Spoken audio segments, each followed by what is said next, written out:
Hi, I'm Richard Hosnow, and welcome back.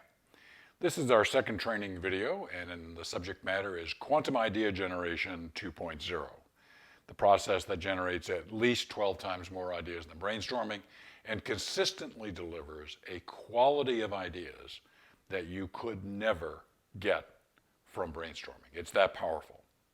Now, you may say, well, Richard, we had quantum idea generation training in the free video. You're right. If you look at it, it was about 20 minutes of training. Compare that to the about 1 hour and 20 minutes of training that you will get in this video about quantum idea generation. The last training took you from novice to intermediate. This is going to take you to advanced and expert levels with quantum idea generation.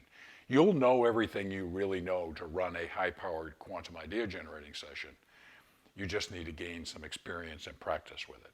Okay? And at the end of this particular video, I'll give you some specific action plans for your consideration about how to do exactly that. Now, in training video number 1, you received training on innovation best practices, processes, 10 types of innovation, 30 dimensions of value, and blue ocean strategy. All of those processes are brought into a quantum idea generating session. For example, we may look at an opportunity to create a highly meaningful, innovative benefit by dramatically simplifying use of a particular product. And simplification is one of those 30 dimensions of value. And for example, we may want to explore ways in an actual creative exercise to reduce the number of steps required to use the product, say, from 4 to 2 or 1. And in that creative exercise, we're probably going to be successful in doing that.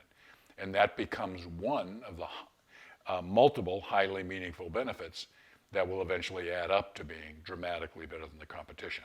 So that's how all what you saw in training video number 1 and what you're learning in this particular video all come together. Those 3 processes, along with quantum idea generation, all happen at the same time in a quantum idea generating session. There's tremendous power in this, okay? And the tremendous power is to help you consistently double your innovation success by setting the bar for creating innovative solutions that deliver highly meaningful benefits, plural, that add up to being dramatically better than all your competition. I know you think you've heard that way too many times, and I purposely say it because that's where you need to set the bar. And when you understand that's where the bar needs to be set, you understand how challenging that is. Okay? Well, you're now going to have the power tools between video 1 and video 2 here to do that consistently. Okay? So, with that said, let's get into a few more innovation basics and then quickly get into Quantum Idea Generation 2.0, going from intermediate to advanced and expert. Have fun, learn, and enjoy. Thank you. Before we get into the advanced training on Quantum Idea Generating version 2.0, let's review a couple of very important factual understandings so that the power of quantum can be really, really appreciated. You saw this in the first free training video, but it's worth repeating. Innovation is very important, and at that time I shared with you that there were a whole bunch of annual surveys done where CEOs consistently say, 80% of CEOs consistently say that innovation is one of their top 3 priorities, and for many of them, it's their number 1 priority. Okay, so it's important, but boy, is it difficult to be consistently successful in the field of innovation. And that's just not a statement on my part. As I shared with you previously, the research backing this up is unfortunately highly credible. 75 to 80% of all innovations fail, and that's been true for more than 55 years. All of the research has been published in highly reputable publications, going all the way back to a 1961 piece of research that was published in the Harvard Business Review, the Wall Street Journal, the Department of Commerce, and many more reputable publications and research. So failure is an extraordinarily high fact within the field of innovation, unfortunately. The good news from all of this is that we know the failure rate's primary cause, and that is that innovators seriously underestimate how difficult it is to get competitive users to switch to a new innovation. This is especially true if you need to switch loyal users of competitive products who often make up only about 20% of a brand's users, but often also 80% of the volume. It's incredibly difficult to get them to switch. The new product has to be dramatically better than what they're currently using.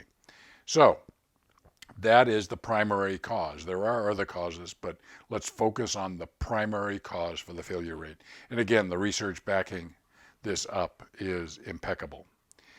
So if you want to consistently double your innovation success rate, you're going to need to develop innovative solutions that deliver highly meaningful and relevant benefits to your customers, benefits plural, that add up to being dramatically better than your competition.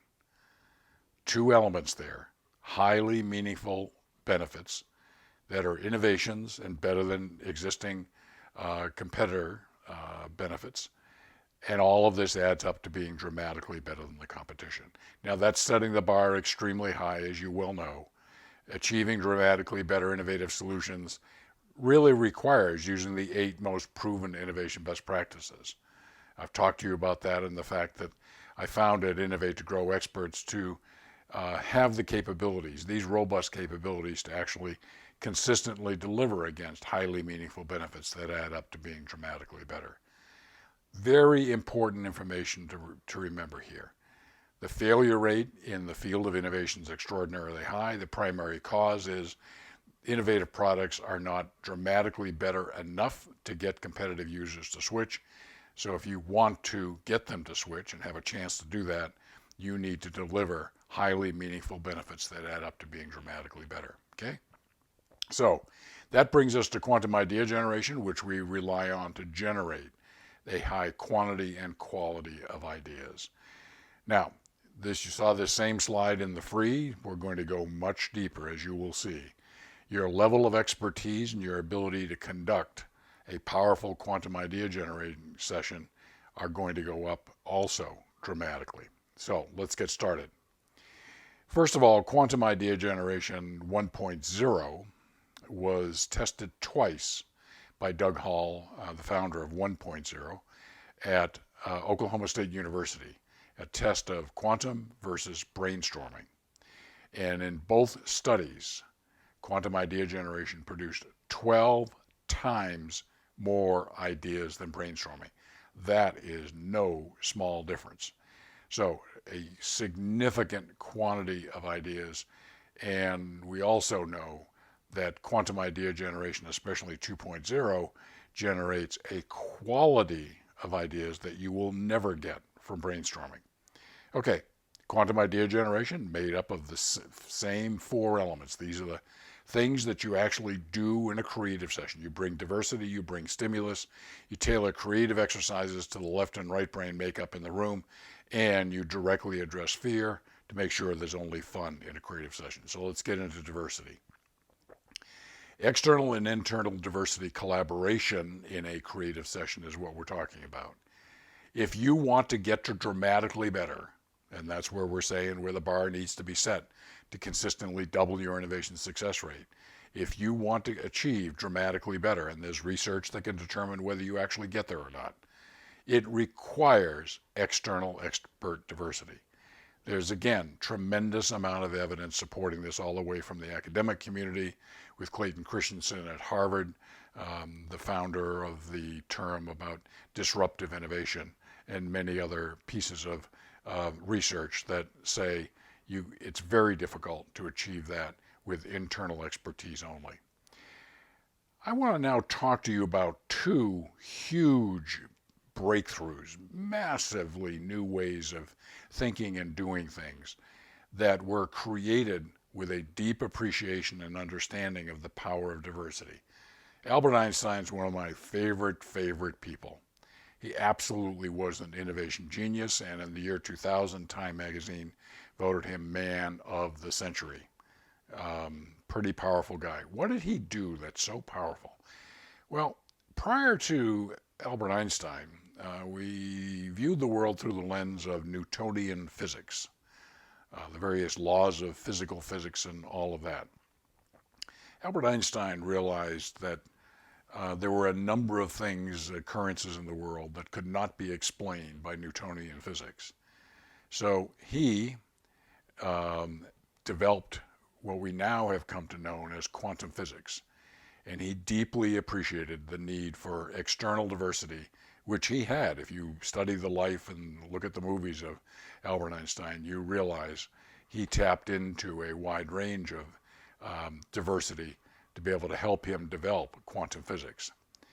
Internal expertise is a limitation because people in the box that live in the box cannot invent out of the box ideas. And internal expertise tends to do this. People keep doing the same thing over and over again and expecting a different result. Albert Einstein knew that in his work in quantum physics. We know that in the world of B2B and B2C products today. He also understood the need for diversity from this standpoint, achieving dramatically better solutions, innovative solutions. He said, we can't solve problems by using the same kind of thinking we used when we created them, close quote. Here he's referring to the need for dramatically different thinking, which clearly he delivered.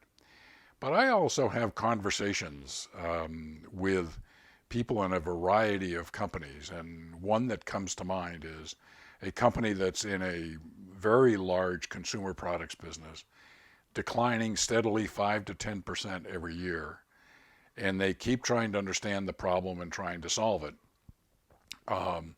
and end up coming up with small ideas. And I shared with them this particular quote, that they aren't going to solve their problems by using the same kind of thinking that they used when they created them, because they did create the problems that are resulting in the declines that they're experiencing.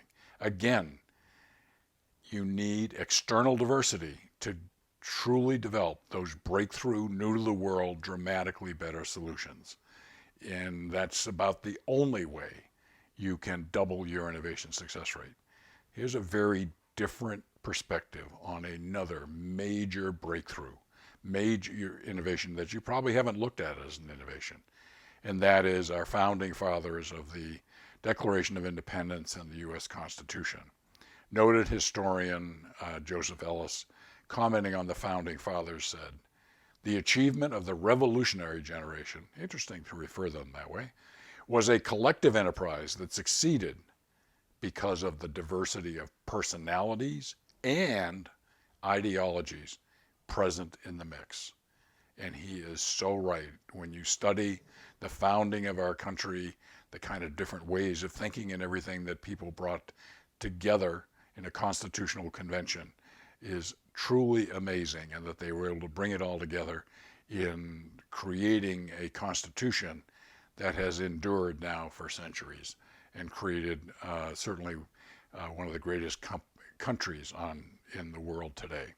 So the power of diversity happens in everything from small products where it can make a huge difference to founding a new way of understanding the world through quantum physics or creating an entirely new country.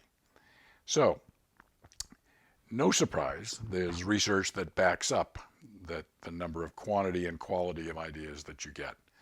And what you see here is very simply is the difference between low, medium, and high levels of diversity tested in a research situation where high diversity achieved 149% more ideas than the base of low.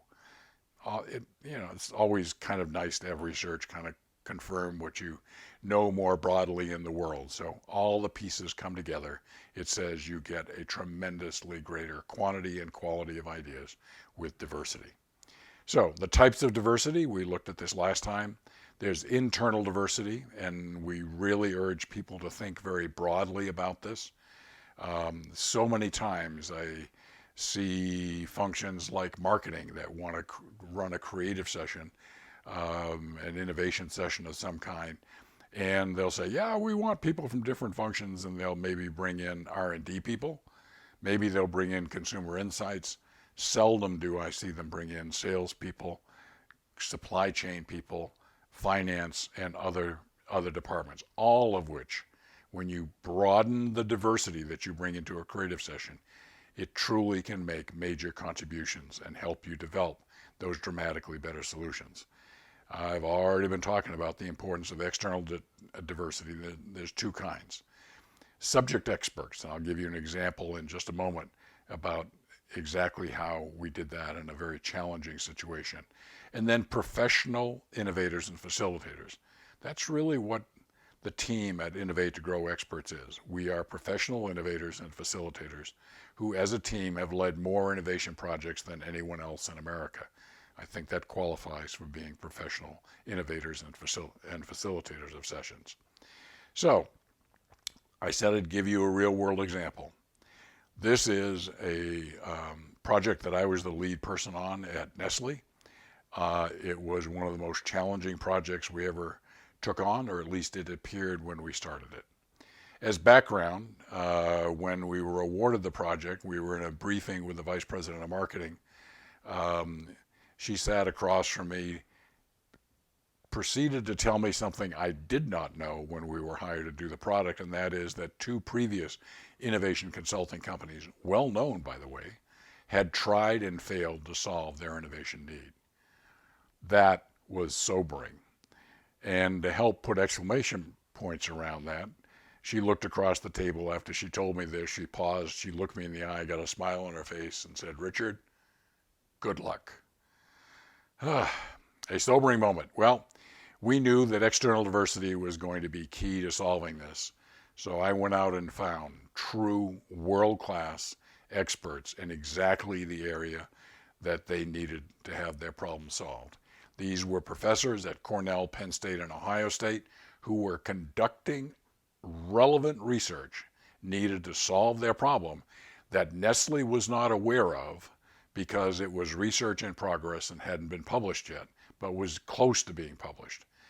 And since it was in the frozen food area, we also went out and found the world's best expert in microwave cooking, who blew my socks off with how much he knew about all of that.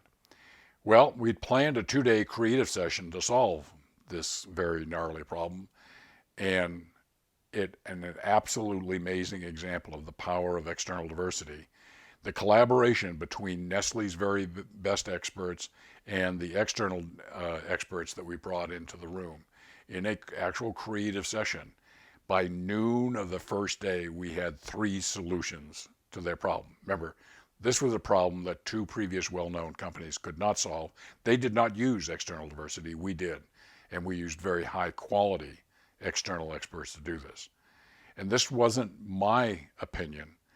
The head of the project came up to me at lunchtime and said, "Richard, we've got 3 solutions already. We just need to figure out which one's going to work best for us." It was kind of like, okay, we've delivered the need, and we then, just as an aside here, used the balance of the day and a half to go out and with additional innovations that greatly exceeded their expectations.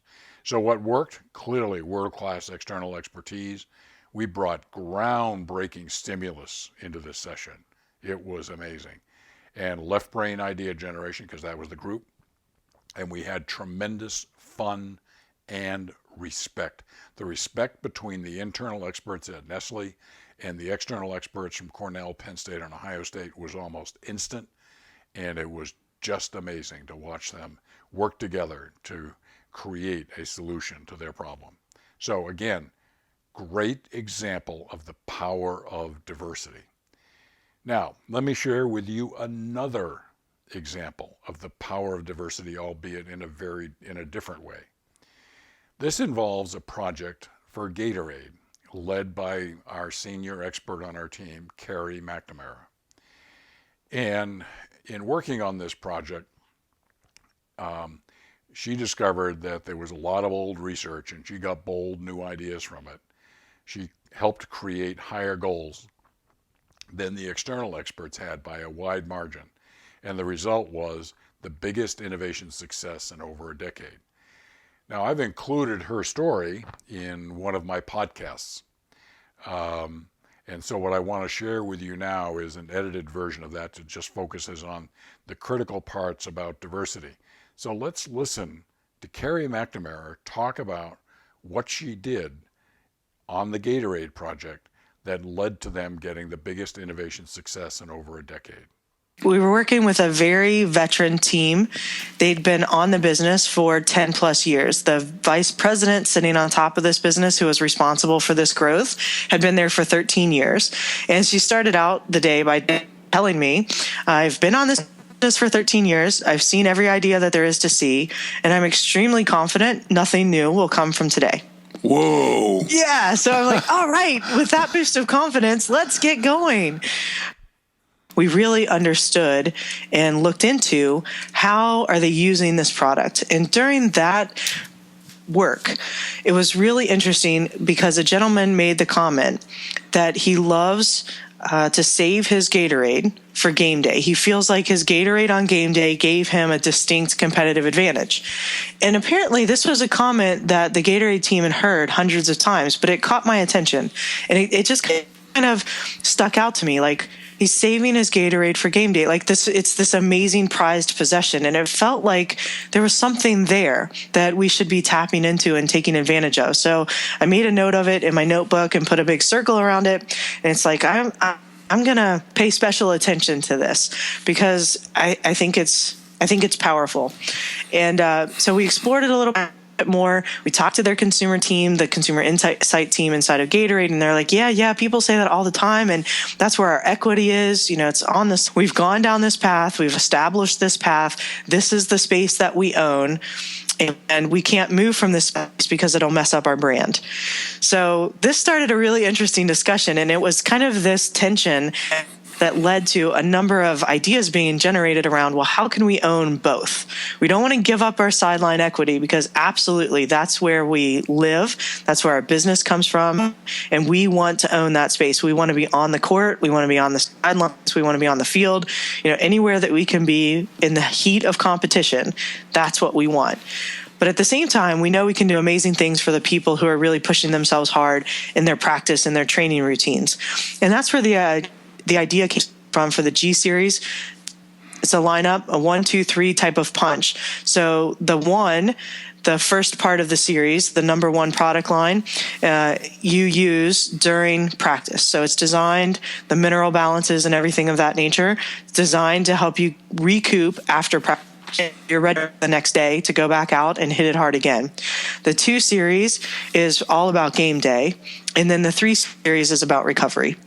So, kind of owning the different dimensions of being a competitive athlete or being out there and hitting it hard, and really optimizing a product lineup that captures the whole spectrum, including and celebrating game day. See, what you hear from Carrie here is a couple of things.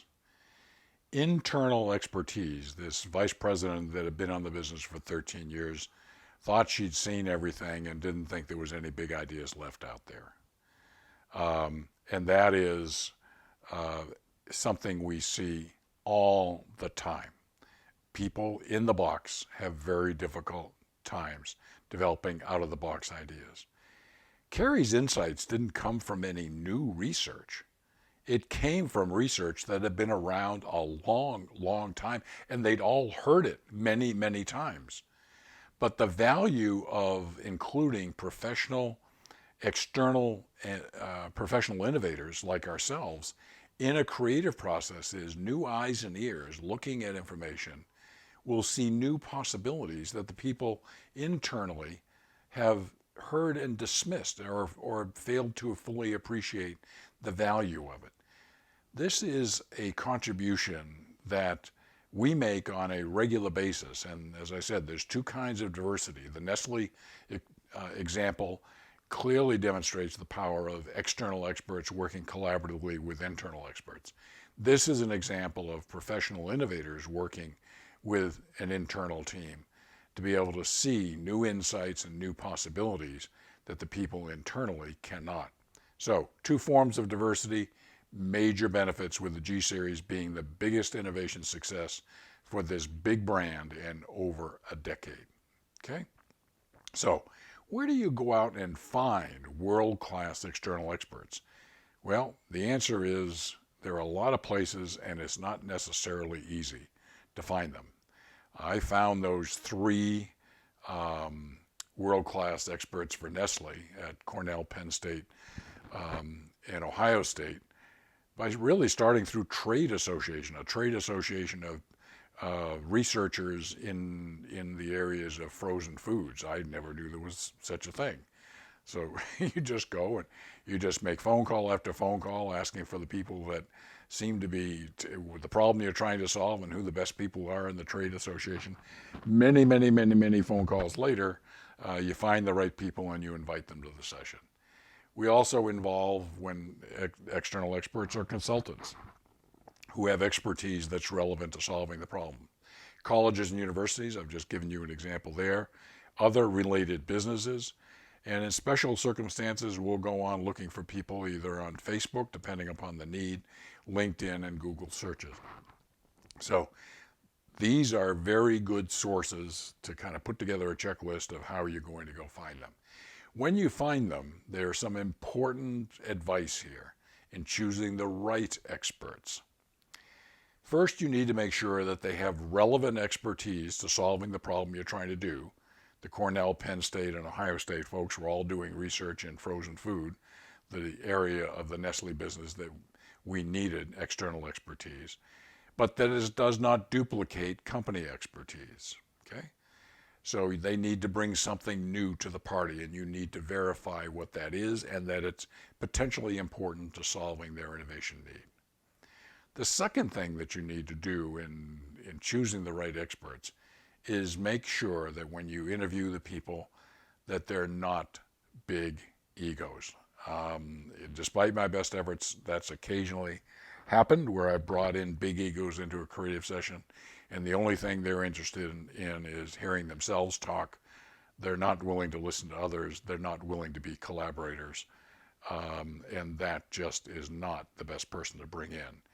In the Nestle example, all three of them were absolute, willing, joyful collaborators. So you need to get the right mix for an innovation need of internal and external experts, and you need multiple experts in critical need areas. You can't put all your apples, if you will, in one basket. Oh, I've got a great expert in this area. Well, at a distance, that certainly seems to be true. But when you look more closely, you realize there's risk if you put it all there. So go in, if it's a critical area where you need expertise, like in Nestle, I needed frozen food researchers. I could have stopped with Ashim Data at Cornell, but I went on to get the additional two that were doing research at Penn State and Ohio State. Needed all of that expertise to get it done. So diversity, critical to developing those dramatically better ideas that are better than your competition, that help you double your innovation success rate. Please make sure that you do diversity right in the work you do with quantum idea generation. Let's get into stimulus now, which is the second of the four. And while diversity is among the four elements of driving the power of quantum idea generation, while diversity is probably the single most powerful of those four elements, stimulus is not far behind. And I'm sharing with you a quote here from Doug Hall. The process of exploring stimuli sets off a chain reaction in your brain that brings new thoughts and ideas to life. And that says it rather succinctly. Doug's the founder of Eureka Ranch, also the founder of Merwin Technology. Doug and I were brand managers together at Procter & Gamble. He left in 1986 to found Eureka Ranch. If there were a Innovation Hall of Fame, he'd be a charter member in it. So Doug's a very good guy, knows a lot about innovation himself. So stimulus, very, very important. Well, what is the role of stimulus? Well, it's information that you share with people in a creative session, and even talking about some possibilities, all of which inspire bigger and better ideas.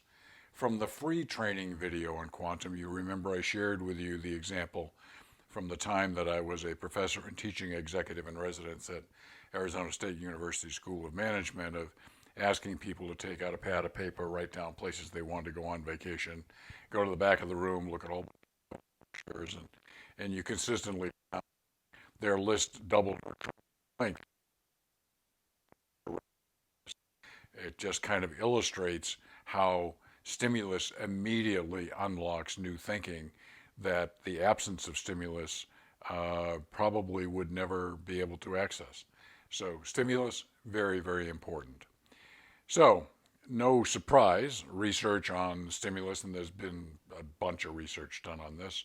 This isn't the only one, but essentially what it says is that when you use a high level of stimulus versus a low level, you get 111% more ideas. And that's really what we're looking for with stimulus, is to unlock ideas that we would not get otherwise. And what's interesting here is that when you combine diversity and stimulus, namely you've got a diverse group of people in a room, like we talked about external and internal diversity, in a creative session, and then you bring stimulus in, and they all react differently to the stimulus. And the external people really have ideas from stimulus that the internal people would never have. It's really quite fascinating to watch. So, stimulus, absolutely a creativity supercharger. Well, every once in a while I talk a little bit about personal creative stimulus, and I've listed a number of them here. These, not all of them are right for every person. Certainly not all of these are right for me. Nobody in my family would want me to cook a meal from scratch or to actually cook a meal any old way. So that's not for me, but reading a relevant book, always. Inspiring music, yep. Running and yoga, yep, for me are really good. Creative craft project, I'm not a crafty person, so you don't want me anywhere near that. And talking with close friends or new people, yeah, that's a great way to stimulate personal creative stimulus. So keep that in mind as you're trying to figure out ways to use stimulus in your creative sessions. Okay, from the previous session on quantum, you remember these 5 types of stimulus. I'm covering them again because they are so important and fundamental to effective use of stimulus. We use all 5 types of these in any creative session that we do. We start with business background, which is essentially business facts. What market shares do people have? Who's growing? Who's declining? New developments in the category, all that sort of basic stuff. And usually the marketing or sales people make a PowerPoint presentation on business background. Then there's broader category perspective. I'm going to give you some specific examples of that in just a moment from sessions we've run. But broader category perspective is typically consumer insights, and the consumer research people will share these variety. Relevant recent developments. This usually comes as a result of our worldwide search in and around the types of products that we're innovating about and adjacent products to the core product that we're looking at. Seeing if people are using products differently and all that sort of stuff. And that's usually a whole lot of visuals that get lots of oohs and ahs from people when you share it. And again, another piece of stimulus that really opens people up to new possibilities. So these 3 types, especially the type 2 and type 3, can be used across multiple creative exercises. And can be multi-purpose depending on the objective for a particular creative exercise. And for perspective, we'll run anywhere from 5 to 8 creative exercises in a particular day. So help you understand that. As we get deeper into a creative session and we start developing some really good ideas, but we know that we need to make them even better, if remember our goal is to get to be dramatically better than the competition. And to do that, you need to create multiple highly meaningful benefits. Well, to do that, we'll often use what I call mind expansion or inspirational stimulus to kind of open you up to new possibilities that you might not think are possible. And I'm going to give you a very interesting example of that in a moment, too. So, these are the 5 types of stimulus for a creative session. You want to have this completely planned out. All your creative exercises and all the stimulus that's going to be in them. So these are the 5 types of stimulus. So let me give you some actual examples of stimulus that have been used in presentations and creative exercises that we've run for clients. This is an example of consumer insights, and this is information that both educates and inspires new thinking, leading to new ideas, helping others build on it, and leading to bigger and bigger ideas with potential for success. As you see here, this is a profile of people who kind of describe themselves as simple goodness living, and the emotional benefits they're looking for and the functional benefits they're looking for. So if you're designing products and innovations for people who describe them as simple goodness living, you want to keep these insights in mind to kind of guide the areas that you're going to innovate in, to kind of understand what kind of space they're willing to play in and what's probably outside of their area. And as you can see, a good number of emotional and functional benefits here with the capability of innovating around them. The second one is another consumer insight, and take a look within the little gray box there. This is knowing customer needs and attitudes that help guide creative solutions. The first 2 bullet points were particularly powerful, and this is about boomers and about the subject of aging. And the insight was many boomers will proactively fight to stop or avoid, powerful words, aging, both for work and personal reasons. I mean, that language there gives you a real sense of how engaged and critical this is in many boomers' lives. To fight and stop. Woo, that's important stuff. The next one was also very important. Many boomers, when it comes to aging, are open to soft medical solutions, non-traditional options. And I can still go flashback to that session and see how that opened up a whole bunch of new options for us, knowing that that's something that many of them would be open to. Stimulus is working here. Next is consumer segmentation. This is a traditional form of consumer products research, somewhat in the B2B world. And this really takes the consumers of a particular type of product, in this case, coffee drinkers, and there's different groups really described by their attitudes and usage, how they use coffee. And you see here the groups of connoisseurs, functionalists, traditionalists, the coffee house generation. Now, this is back in February of '05, and so the world is a bit then for sure. But you get a sense of the various, and then there would be additional slides behind this to kind of describe what functionalists are about, what plain Janes are about, and kind of deciding which segments you want to innovate for given the particular challenge that you're working on. So getting deep understanding of consumer habits and practices and attitudes can really make a great difference in terms of the kind of innovative solutions that you come up with. Okay, this next piece of stimulus it falls into kind of a different category. This is a category to kind of challenge you to think about something that you would, in other terms, think was really impossible. And as the headline on this slide says, can you convince people to take the stairs instead of the escalator? What do you think?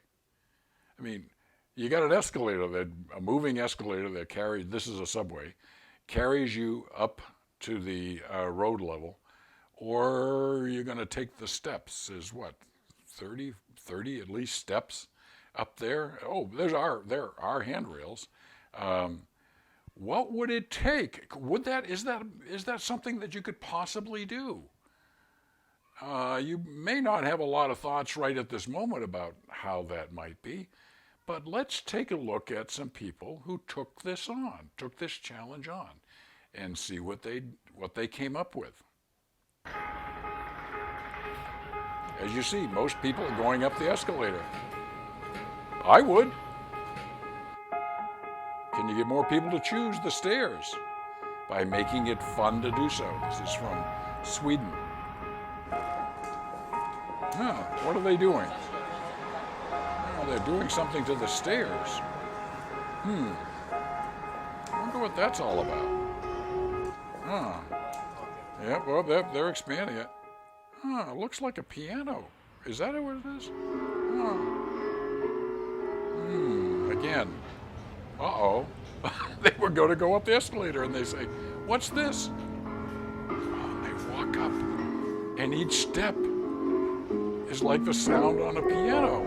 These are piano keys. Look at this. People are playing with going up the stairs. Oh, and the two dogs. And the kid. Look at this. People are walking up the stairs. There's nobody on the escalator. 66% more people than normal. Look at this. Look at this. Look at this. Nobody up the escalator. People are taking pictures of it. Smiles on their faces when they get the tops. Playing. Look at this. People coming down.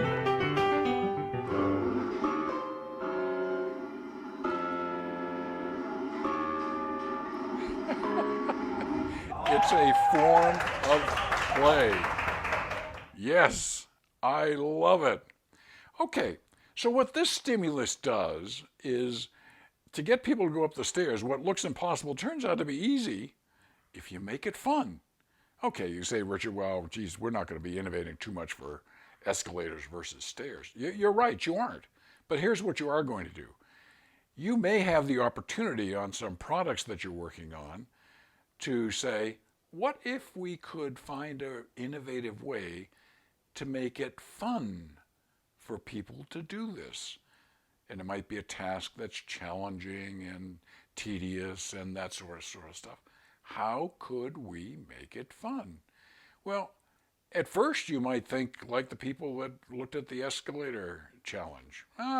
Could never get people to go up the stairs.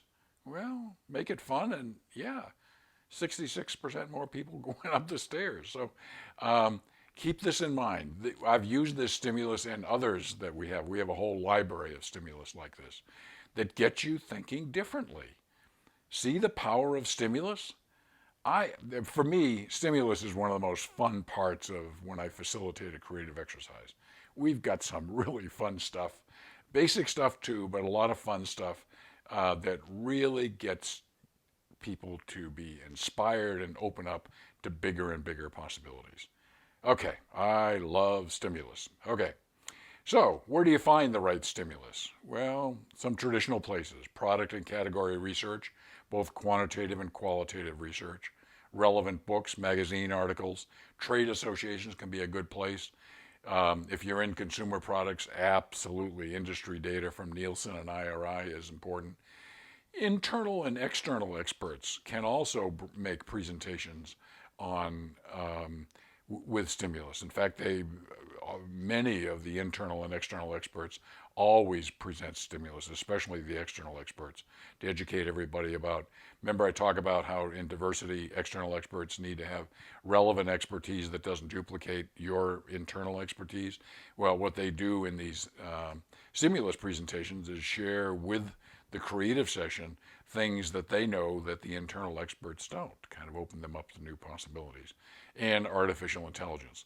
So you've got a lot of sources to use in creating the right kinds of stimulus. So how do you present stimulus? Well, a lot of it is done in PowerPoint presentations, but here's what you need to do. You want to, in the PowerPoint presentations, to use visuals wherever possible. You do not want to do a big data dump on people. You want to give them headline stuff. That's the most important facts. Don't go, okay, well, let me give you 5 more pages of detail on this insight. Nah, don't think we need it. And it's going to put people to sleep. It's not going to inspire them to create ideas. So headlines, basic facts, visuals whenever possible. Many times in today's world with the software and everything like that I'm using to create this, you can create a visual with video, animation, music, voiceover, all that sort of stuff. That works. Personal presentations and informal chat style. Years ago, did a major project for Kimberly Clark, and the number one external expert was a guy by the name of Dr. Bill Thomas. Great guy. And Harvard Medical School, all that sort of stuff. I'll never forget. On the very first day, I was out in front of the room waiting for him to come so I could greet him, and I see somebody walking up in an Ithaca wrestling hoodie with sandals on and blue jeans, and I'm going, Well, that was Dr. Bill. And he didn't bring any PowerPoint presentations. When it came time for him to present stimulus, he just kind of sat down in a chair. We sat in a semicircle in front of him, and he just chatted about what he knew. A great sense of humor. Boy, did he know his stuff. It was just, people were in awe and inspired, and boy, did that result in a lot of great work. So that's how you can use stimulus. Great ways of presenting the right stimulus. Okay, let's move into the third of the 4 elements that drive the power of Quantum 2.0, and that is tailoring creative exercises in your creative session to left and right brain makeup. You saw this slide in the free, but it's so important I want to cover it again with you, and that is about left and right brain creativity. All of us can be equally creative. There's a lot of research supporting that. It's not like you're born creative or you're born not creative. That's just not the case. Left and right brain people, though, create their best ideas in very different ways, and I'll get into that as further into this, and you'll see how different it is. So you want to be able to customize creative exercises to the makeup of left and right brain thinkers in your creative session. I'll give you some links to kind of that you can send people to figure out if people are left and right brain and what the average is within your particular group.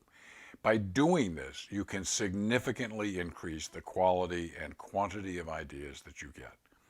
If your group is strongly left brain, using a primary amount of exercises that are designed for left brain people, as opposed to just using a mix of left and right brain, that comparison I just gave you, if you use left brain because it is a left brain group, you will get a higher quality and quantity of ideas from your group.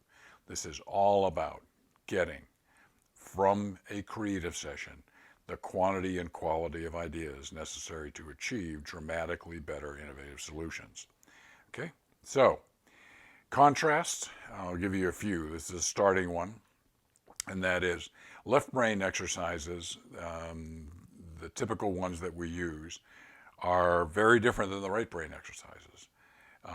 In left brain exercises, we give people a creative exercise objective, some stimulus, and then we have them work individually. They have pads of paper or notebooks or something of that nature, and they write down their ideas. After a few minutes, we ask them to share their ideas with one other person, with the goal of listening to the ideas of the other person and helping make those ideas even better. So cross-sharing, and then expanding that to a group of 4 people. Left brain people love a logical process. We're going to do this, we're going to do this, we're going to do this. They love stimulus that includes facts and details. That's the kind of stuff that really starts opening up new possibilities for them. Right brain people, on the other hand, are somewhat the opposite. They work in groups very easily, large groups even better. Left brain people can be a little bit challenged by that. Right brain people love random stimulus. Why? Because it's fun. It's fun. They're okay with chaos. I ran a creative exercise for a client up in Colorado once that was very left-brain group. And the head of the project, vice president, was in the creative session. I did, and I did 3 left-brain creative exercises to start the day, and there just was not the energy in the group that I needed. So I decided to shake things up by doing a right brain exercise. Well, I got no more than 5 minutes into this right brain exercise. Then the company leader for this project spoke up and said, "Richard, do you have any idea what you're doing?" Kind of one of those real confidence building comments from the client, right? Why did this person say this? Well, they were very left brain. I was doing right brain, and they were experiencing chaos. And they're not, left brain people in their logical process just are not okay with chaos. So that's an example that just screams at me, and I'll never forget it. My counsel to him was, yes, I do know what I'm doing. Bear with me. Let's play this out and see where we get. And at the end of it, he had a smile on his face, and he said, if you told me that we could get to these ideas doing this process, I would have told you were crazy. And that's kind of how left brain people deal with this. So, yes, they're different, and you want to know that. Well, this is how, there are a few sources that you can use to know this. All you need to do is Google left and right brain assessment for free evaluations. All the assessments are not the same. You probably want to take a look at them. I've given you 3 options here. You can look at it and see which ones you think might be best for your particular group. The first one on this list is somewhat unconventional, but I included in the list because it is unconventional. So this is, once you know who's in the room, you ask everybody to take the left and right brain assessment. You take a look at the results, and if you're going to have 10 people in the group, if 8 of them are left brain people, then you probably want to have a lot of left brain exercises. Conversely, if you've got 6, 7 of the people that are very strongly right brain people, then you want a lot of right brain exercises. So that's how you use this. So a little bit more perspective on creativity. This is not directly related to left and right brain, but it was such an important piece of information that I wanted to find a home for it in this training. I am never going to be able to try and pronounce the name of this really top creativity researcher. He's probably broadly recognized as the best. I just kind of refer to him as MC, his first and second initial. But he has some great insights, and I'm just going to, if you want to know more, and if you're interested, this is really a book that you want to read. So what it takes to be creative, just some small sampling from what he talks about. He says to be personally creative, you need energy. Now, this energy cuts 2 ways. Creative people tend to have a lot of physical and mental energy, and you see them as involved and engaged and talkative and playful and all of that. But there also needs to be time that they spend quietly thinking and reflecting. In fact, we actually have some creative exercises where people have the opportunity to reflect on ideas quietly and in a very reflective manner. Okay? So yes, it's energy to be creative, but it's both very high, obvious energy and quiet energy, a combination. I'm guessing that if you were only one of those, you're probably not going to be all that creative, quite frankly. Next is intelligence. Intelligence clearly plays a critical role in creativity. And the author believes that people must be smart, but they must be capable of looking at things in fresh and even naive ways. This is another one of the qualities of what it takes to be creative that can cut both ways. Yes, you need a certain level of intelligence to be an effective creator. Then there is what I did a podcast on, is the curse of the expert. Some people view themselves, have big egos, think they are very intelligent, think they know everything that's important to know, and are not good collaborators at all. They don't know what they don't know. And and their creativity stops with what they already know. So again, understand, so far we've seen energy and intelligence, they cut both ways. Next there's discipline, and this also cuts both ways. Creative people don't just sit around waiting for inspiration. They're playful and they work in a disciplined pursuit of their work. This is exactly what we do in Innovate to Grow Experts when I facilitate a creative session. Yes, there is structure and discipline to what we do. The first step we're going to do is this, and then this step here, and then this step here. But within the steps is tremendous opportunities for people to go wherever they want to go. We'll focus on that a little bit more in just a minute when we talk about fear and everything.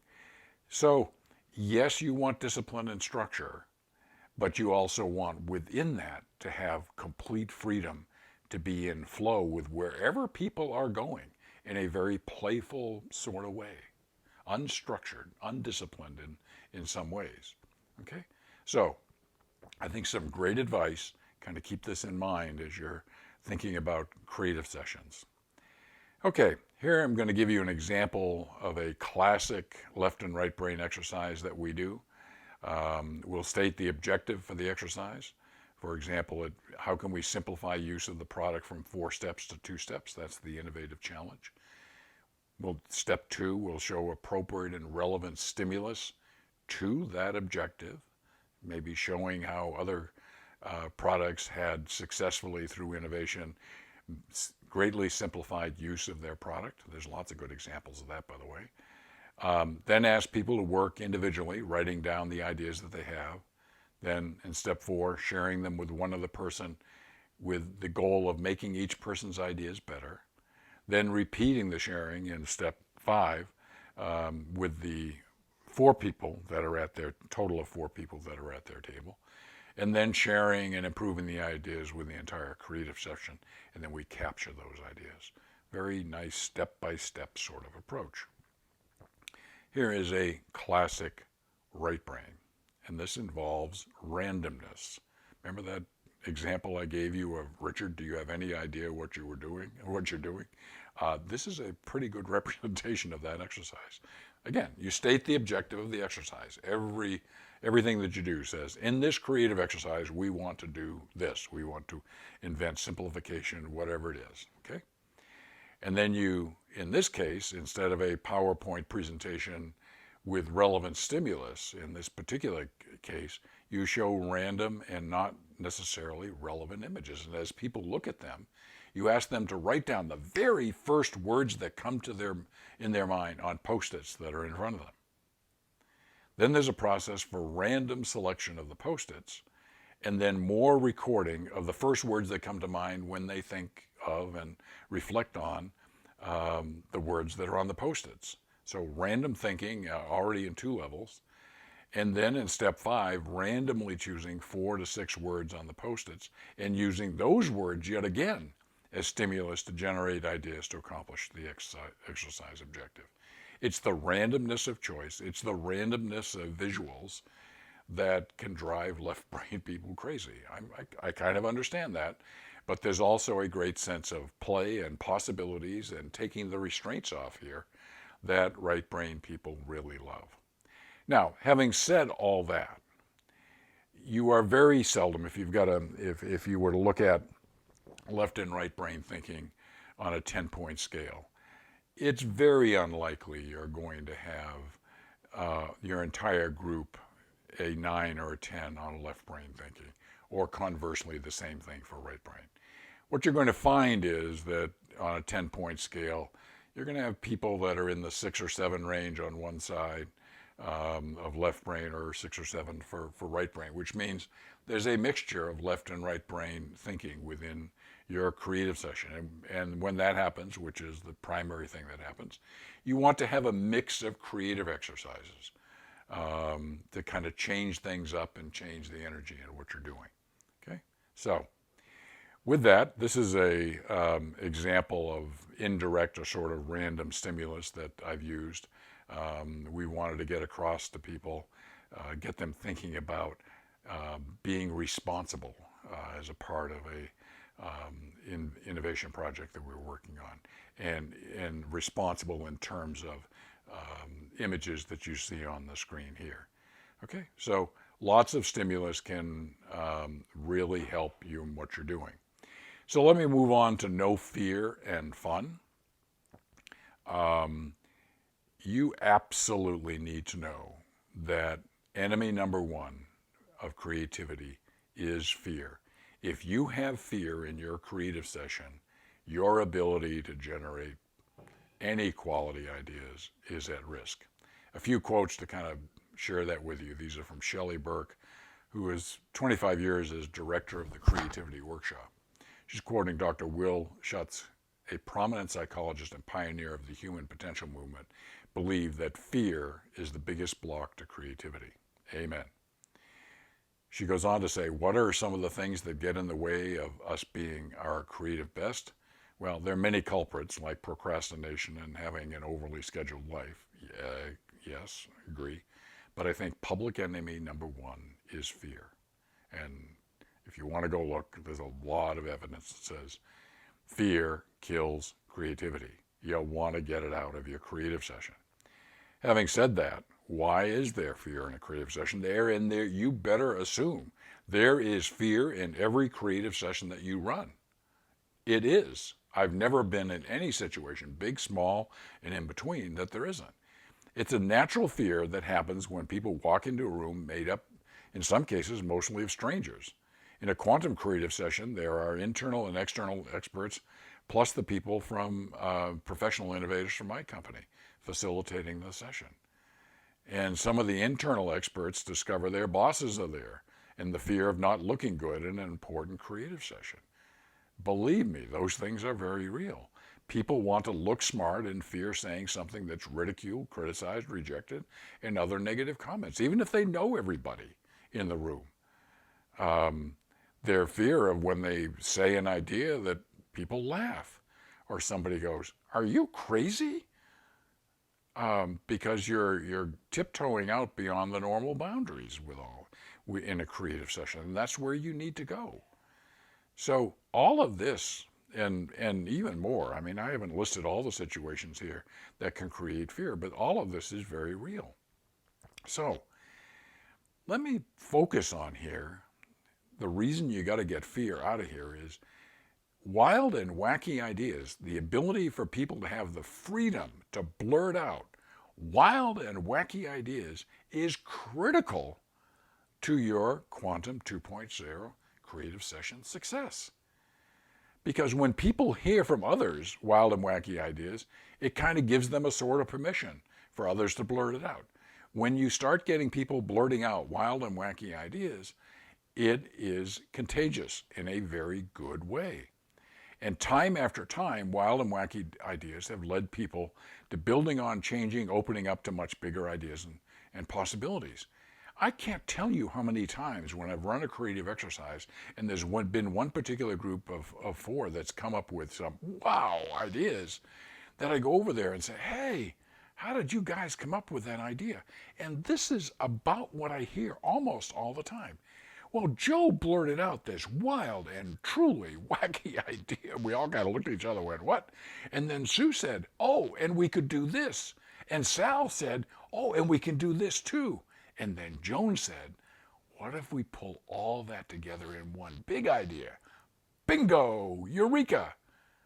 That's how wild and wacky ideas work. It's not that wild and wacky ideas themselves necessarily become the big winners in a creative session, but they are kind of the headwater, if you will, of being able to get to those really big ideas.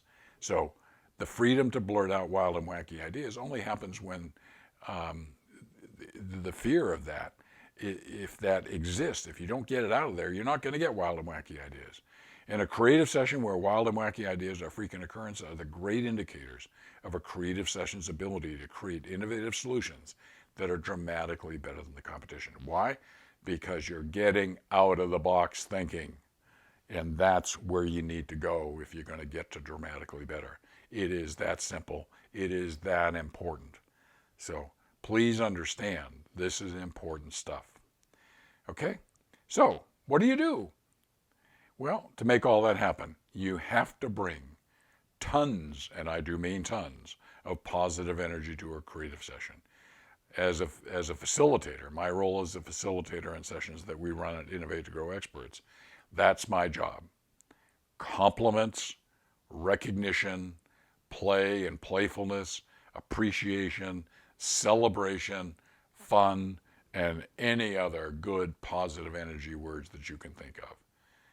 When you can do that, you are going to wipe fear out in the room, and you're going to get wild and wacky ideas, and you're going to create an environment where diversity, stimulus, left and right brain can really experience their full power.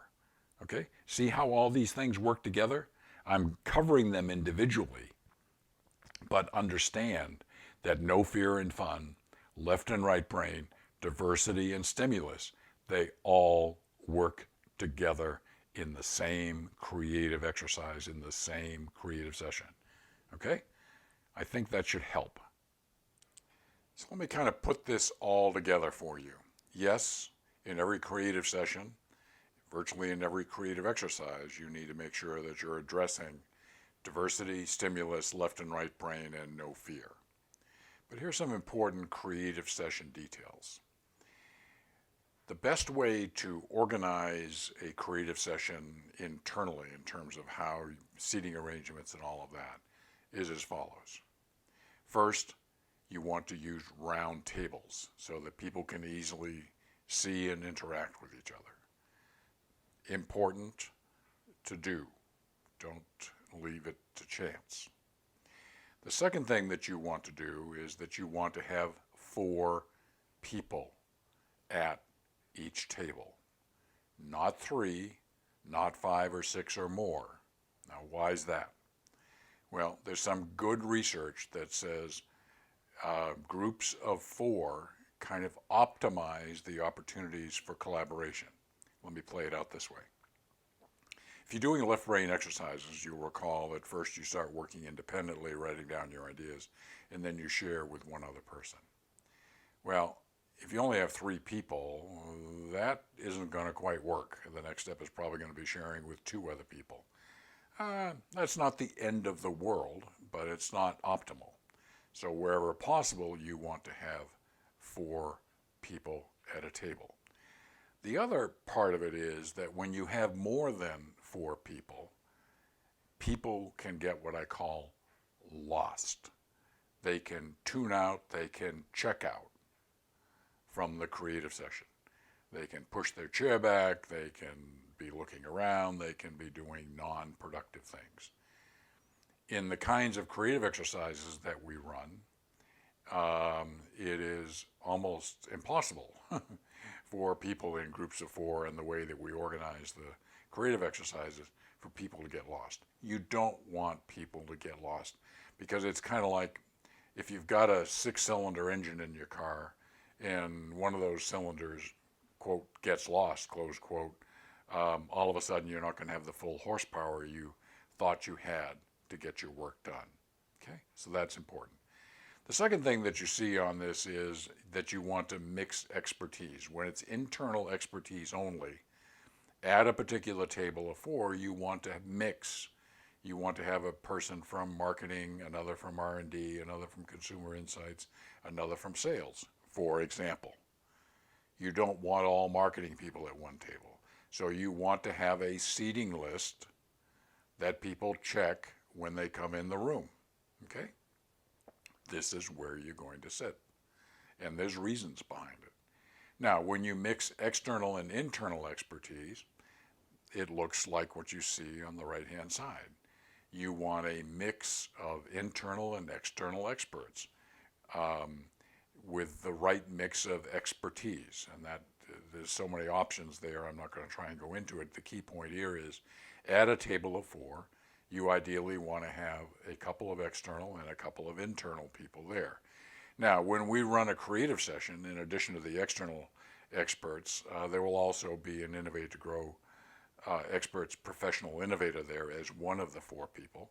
So that means there's either one less external or one less internal. Okay, so that kind of gives you a sense of how to organize all that, and that is an important executional detail for you to think about here.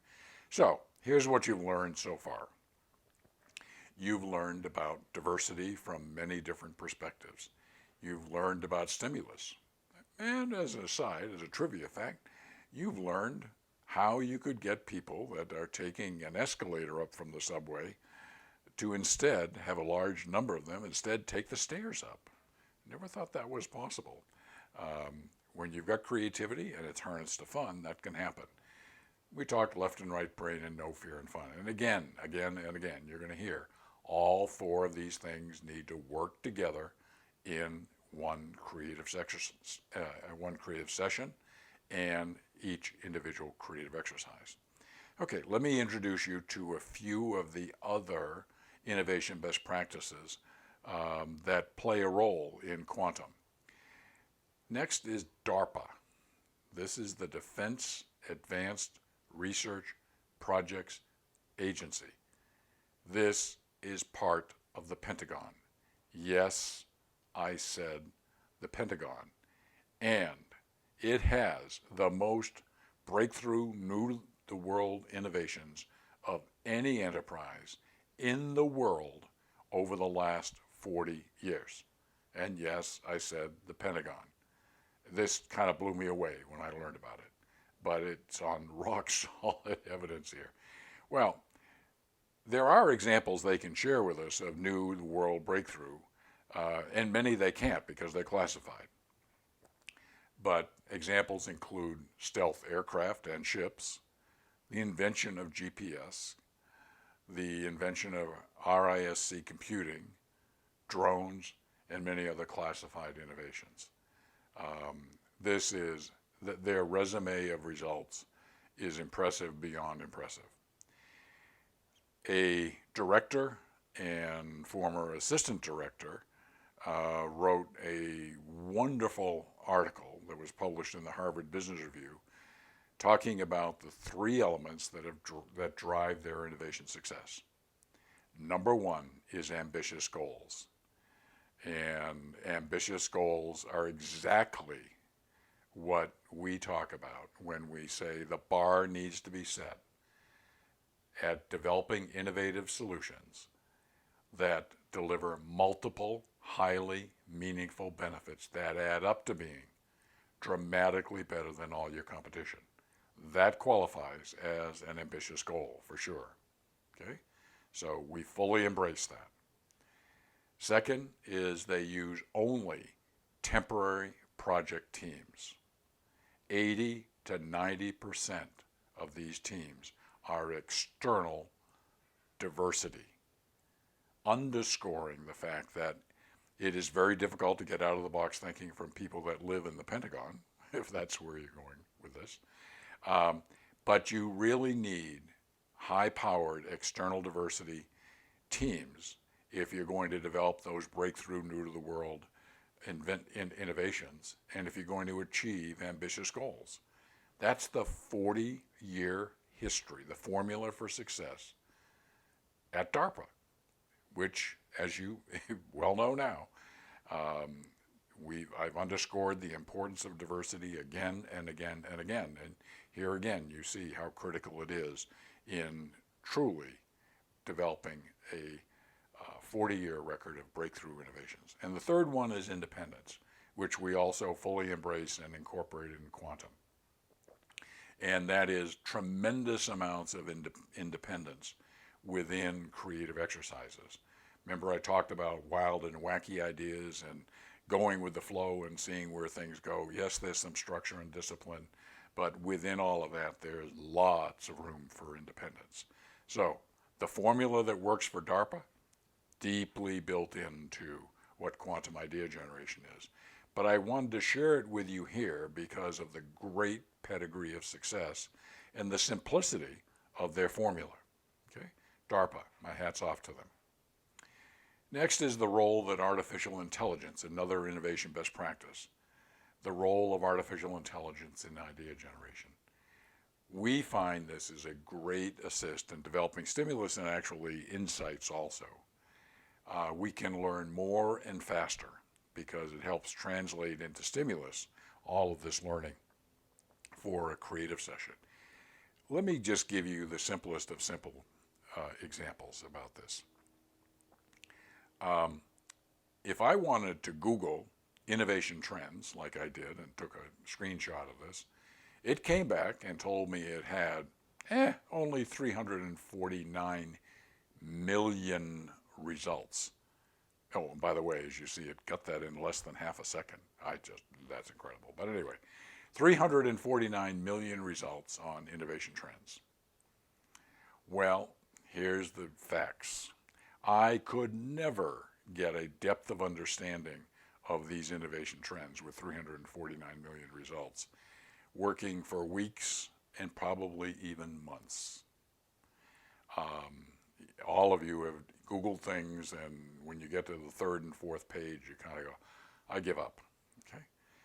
But on big topics where there's a whole lot to know, you want to go deep, deep, deep into those 349 million. So here's how artificial intelligence helps us. We use a site called shapingtomorrow.com. You probably want to check them out. When I searched innovation trends at Shaping Tomorrow, instead of 349 million, I got 145 results. Well, here's what artificial intelligence does. It reads your search results and it writes summaries of your search results. Pretty cool, huh? Fast, efficient, and powerful. It has helped us get to a level of quality and quantity of stimulus in creative sessions that we could never have before. So when it comes to gathering data, this artificial intelligence capability is definitely an innovation best practice. Next, you saw one of the best practices is IBM Watson Analytics, which is when we started using it, that's what it was called. It's now called Cognos, as best I can pronounce it. Analytics 11.1, interestingly enough. It's essentially has picked up where Watson Analytics did for small businesses and one-off sort of needs. It's the analytical tool of choice for complex cross-database types analysis. Analytical insights often provides powerful stimulus. And I've got a website address there for you if you want to learn more about it. My experience with this when it was IBM Watson Analytics, it's just recently gone to this new thing, is that it's simple, easy, and highly, surprisingly cost efficient. So some very good information here that can help you develop levels of stimulus. So artificial intelligence and IBM Analytics are two powerful tools that help you get the quality of information to inspire ideas that get you to dramatically better. All these things work together, okay? And you need all of them. So here's some suggested action plans for you. Diversity. For your next meeting to create ideas for any reason, invite twice as many sources of expertise than you would normally do for your meeting. If you're a marketing person, make sure that you bring consumer insights, sales, supply chain, and multiple people from those groups into your session. And just start immediately experiencing what diversity can do. Into that session, next bring stimulus. Personally develop relevant stimulus, research, what others are doing to solve similar challenge in consumer insights, and do all this via PowerPoint. Maybe have some of the other diverse expertise that you're bringing in, ask them to make a presentation from their perspective on a particular need or challenge, okay? But bring stimulus into the session. Here's what we know. Here's what others are doing. Here's what others have done. Okay? See what this does immediately to help you generate a higher quantity and quality of ideas. Bring in and do left brain and right brain exercises. Here's just a reminder on the left brain exercise that I'd probably suggest as a default. Present the objective, share relevant stimulus, work individually, and have people write down possible solutions, share them, build on ideas, share them with all the people, share them with the entire group session, continuing the combine, build, and improve approach to all the ideas. Okay? Use this as a model. Remember that have people working in groups of 4. And next suggested action plan is making sure that there's no fear and only fun. In your next meeting to create ideas, to solve a problem or need, underscore the need to eliminate or let go of fear. I guarantee you there are people, I don't care what creative session you're doing, there are people that are walking in there with some level of fear and anxiety. It just is there. Why am I here? What am I supposed to do? Just all the concerns that I've already run through. And give them a message that you want them to have fun creating and building ideas for others. Celebrate even small ideas. Playfully look at opportunities to thank, compliment, and praise others, and you'll convert fear into fun. Yeah, he's one of my favorite people, Albert Einstein. I love this picture of him. So those are some just suggested action plans that can truly make a difference, and you can start using this today or tomorrow for your very next creative session. Start experiencing the power of quantum idea generation, especially when you're trying to get those bigger innovative solutions that deliver multiple highly meaningful benefits that are going to add up to being dramatically better. And all of this works together with the first video of the 10 types of innovation, 30 dimensions of value, and blue ocean strategy, because those actually become integral parts of various creative exercises. For example, there could be a creative exercise on how to simplify something, how to make it fun, how to have an innovative business model.